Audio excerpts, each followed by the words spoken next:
Today we're going to be doing a review on a hydraulic locomotive, but which one?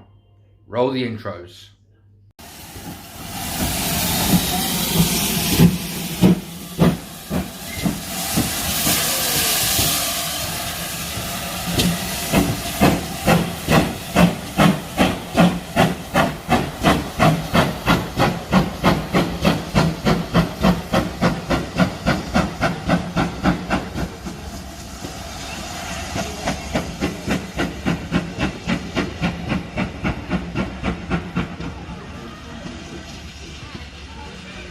Hello and welcome back to Chelmswood Junction.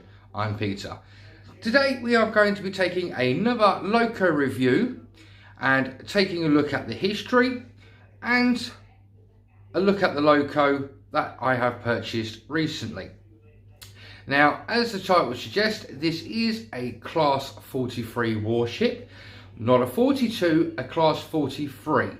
Now the 42 and the 43 do have are very similar, but they do have some very slight differences, i.e. mainly the engine. So without further ado guys, let's get down to the workbench and let's have a look at the Loco and also have a look at the history of this class. So this is the Loco itself we are going to be looking at. It is a Bachmann branch line Class 43 diesel hydraulic in BR maroon livery, and if we take it to the side of the box, the item code is 32-068, Class 43 warship, D838 rapid in BR maroon, and it is a 21 pin DCC ready locomotive. So if you are a DC user, then you can get this straight out of the box onto your layout and running. But obviously if you are a DCC guy like I am, then obviously you're going to need to buy a 21 pin 4-function decoder, and this one is the Bachmann 36-557 4-function 21 pin decoder. Very good decoders. One thing I will say about these, some of these already do come with the CV for throttle and acceleration altered. Some of them come as factory standards, and I have known that, found that out from buying quite a lot of Bachmann Locos and buying a lot of these 21 pin decoders. So sometimes if it says on there it's at value 3 for acceleration and braking, it might not be. Somebody might at the factory may have tweaked the acceleration and braking to another value. So that is something you might have to look into when you use one of these decoders. So on the back of the box you do get a brief description, not a massive one, but you do get a brief description, and I will run through the history and some of the history that is not on the back of the box. Again, just the usual same old Bachmann packaging at the ends, barcode, and the other end is there. So let's crack on with the history. So the Class 43's diesel hydraulics was built between 1960 and 1962 by North British Locomotive Company. There was 33 built and they were numbered pre-tops as D833 to D865. All of the class were named after warships, hence their name, the Warship class. One Loco was based at Old Oak Common Depot, and the other 32 were based in the Devon area at Newton Abbots. Now, for having just one of these Locos at Old Oak and the other 32 at Newton Abbots, that is a big difference. Why they only had one of these at Old Oak, who knows. They were designed to pull passenger express trains at 80 miles an hour. They were run on the Great Western region between London, Paddington and Bristol, and then onto the West Country of the likes of Plymouth, Exeter and Penzance.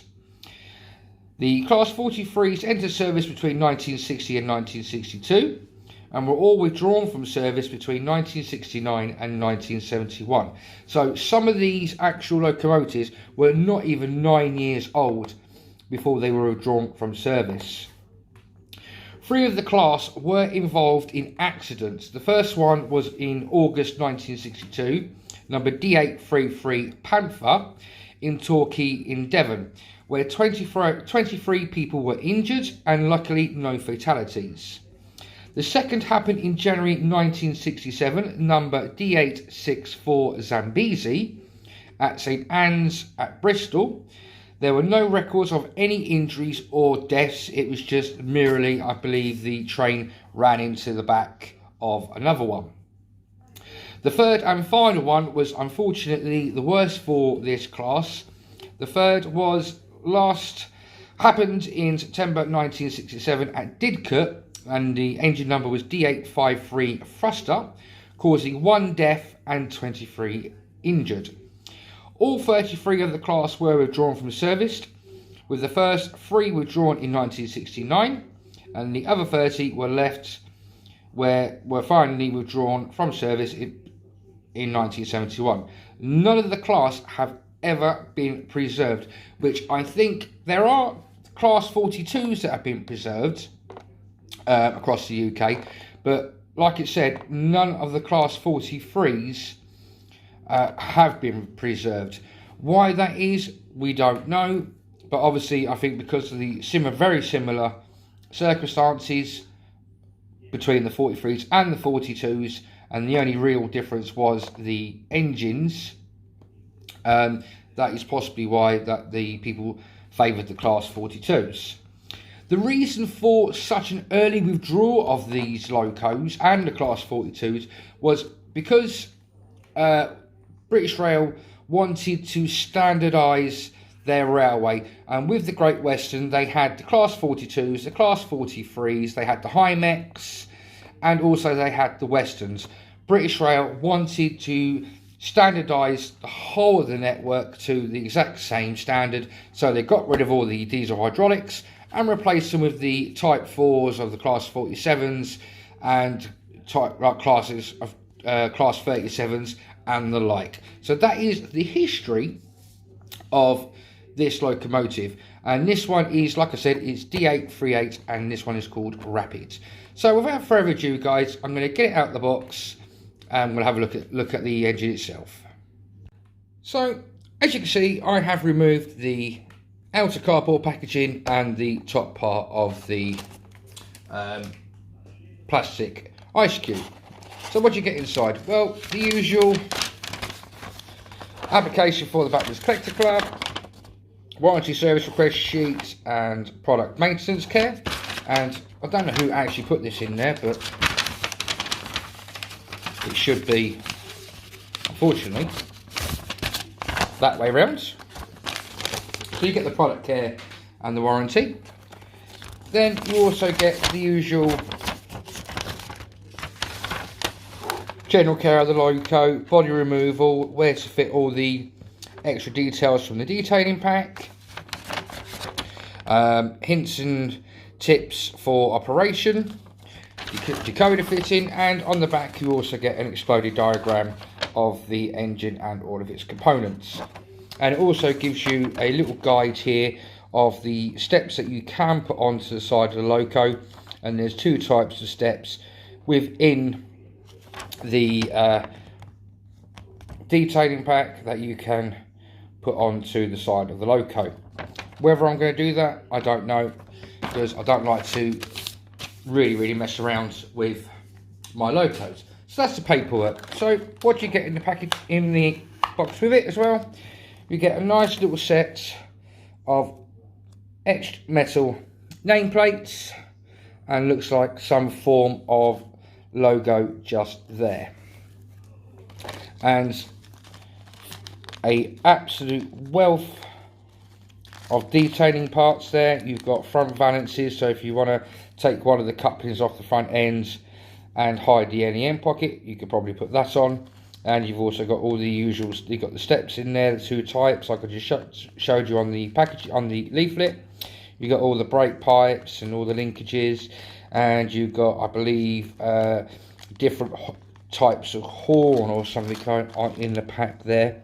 So there's lots and lots there in the detailing pack. Let's get the loco out of its ice cube. Let's get rid of the last of the packaging. And let's get rid of that little bit of plastic off the front of the buffer. So, a look around the Loco.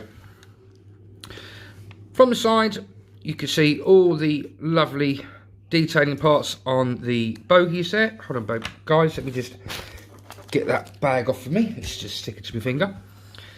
The name is nicely picked out there. You've got the nice BR crest on there. The data panel is there, and probably with a magnifying glass you'll be able to read that. And obviously the Loco's fleet number. All the battery boxes and fueling points at the bottom are nicely picked out. We will work our way around to the front. As I said, like I said, it's got couplings in both ends, but you have got the bit in there to change one end to a non-coupler. It doesn't have sprung buffers, which is unfortunate.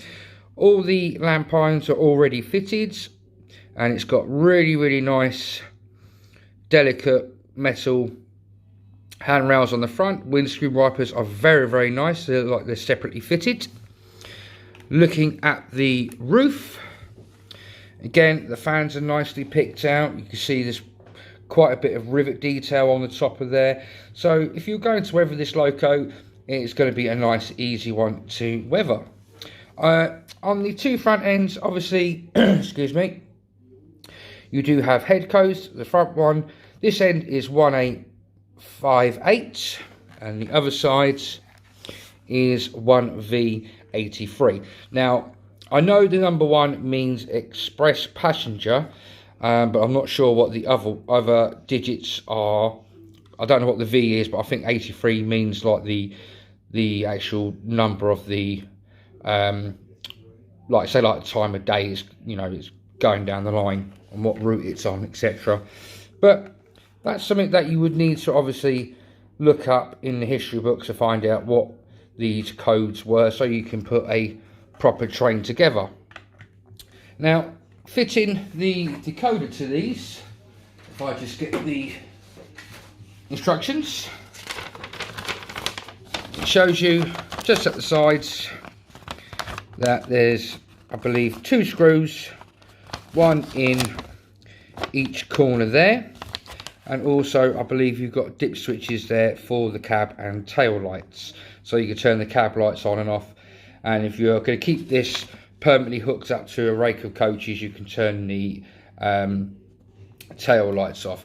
So what I'm going to do, guys, I'm going to get this unclipped and undone, and I'm going to get this one decoded, fitted, and then we'll see it on the test track.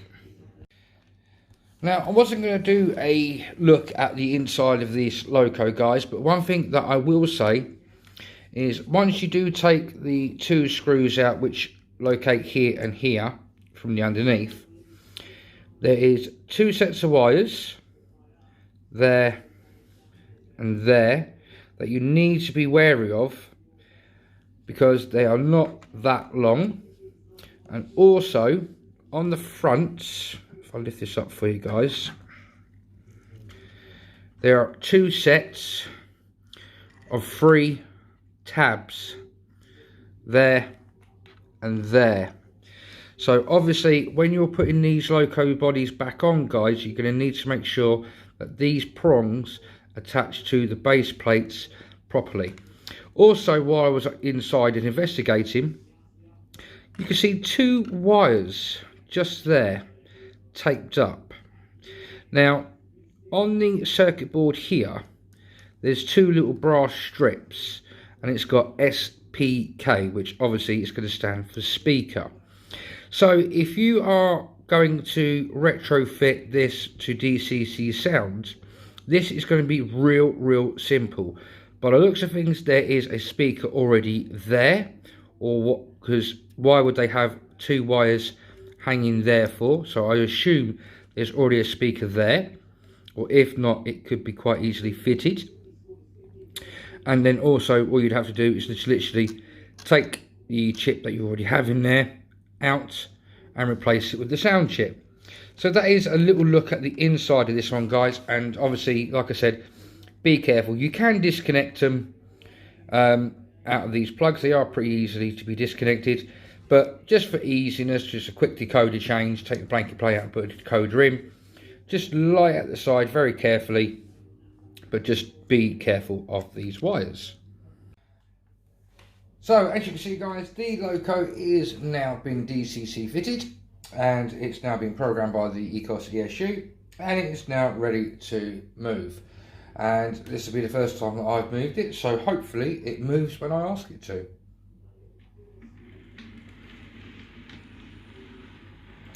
And it has got lovely smooth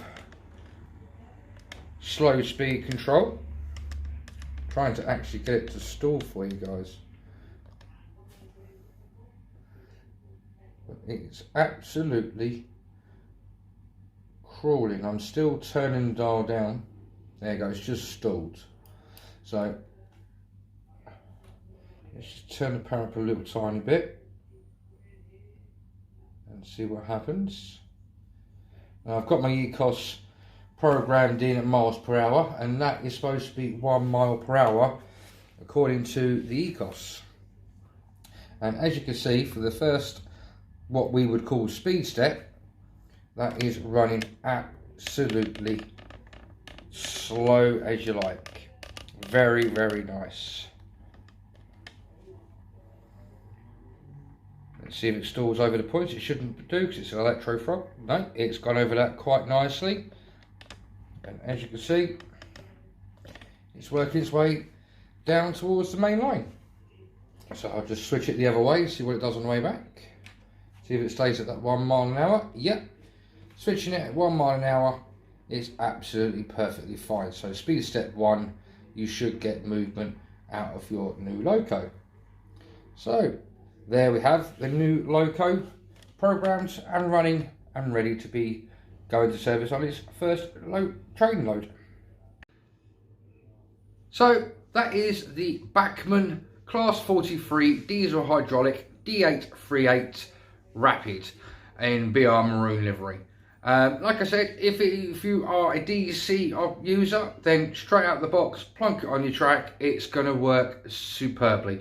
Don't forget, as always, whether you're DC or DCC guys, you do have to run them in for half an hour in one direction and then half an hour in the other direction. It does state that in the instructions, so whether you're DC or DCC, you really do need to do that. If you haven't got a layout big enough, then if you go to a company called DCC Concepts, they do a lovely rolling road set. So all you'd have to do is stick the rolling road onto one of your main tracks, turn your controller up, and away it will go, and it will gladly run in half an hour one way and half an hour the other way for you quite easily if you've only got an end-to-end little layout.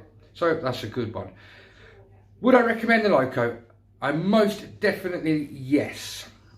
Would I get a Class 42?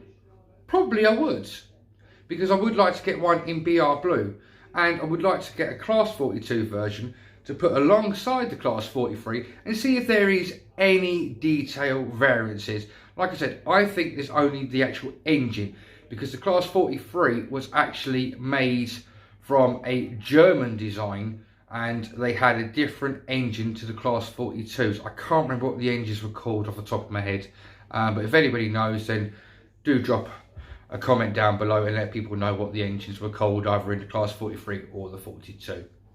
But again, would I recommend it? Most definitely. Slow speed running is absolutely excellent. I've just had it just trundling up and down my main line for a couple of minutes, and I've got no faults with it at all, and I haven't cleaned my track in well over a month, and my track is absolutely filthy, especially by down the corner near the doors. Obviously I get breeze coming through from the back door and through the windows, and also I've been doing some work, ballasting work on the area where the Christmas tree farm is. So the tracks have got a bit of PVA glue on top of the rails, and that new Loco went over there absolutely fine, didn't even stall. So I would definitely highly recommend the Bachmann Class 43 diesel hydraulics Warships. So again guys, as always, I hope you have enjoyed the video. I hope you're enjoying the new format of my videos with my own title screen and history behind the locos as and when I get a new loco. I'm going to be doing this with every new loco now. I'm not going to go back and revisit the ones I already have got, because a lot of you have already seen my reviews, my old reviews on the locos I already have. I'm not going to do a revisit. So any new locos I get, they will be getting the same treatment as these last two loco review videos. So I am hoping you are enjoying the new content of my videos. If you are, please hit the like button, and if you are, again, leave a comment down below. If you're not liking it and you want me to go back to the old way of doing things, again, leave a comment down below. If you've got any questions about the loco itself or any aspect of the DCC operation, if I can answer it, I will. So again, ask any comments down below. If you're a subscriber, thank you very much, and as always, a big thank you to the people that have been with me for a very long time. I hope you are still enjoying the content from my channel. If you want to carry on watching videos from my channel, then you can do. Again, if you want to become a subscriber to my channel, all you have to do is hit the subscribe button on the right hand side. That's the most important one. But if you do want to carry on watching videos from my channel, there should be a link coming up here and here. Until the next time, guys, stay safe, look after your loved ones, but above all, happy modelling, and bye-bye from Chelmswood Junction.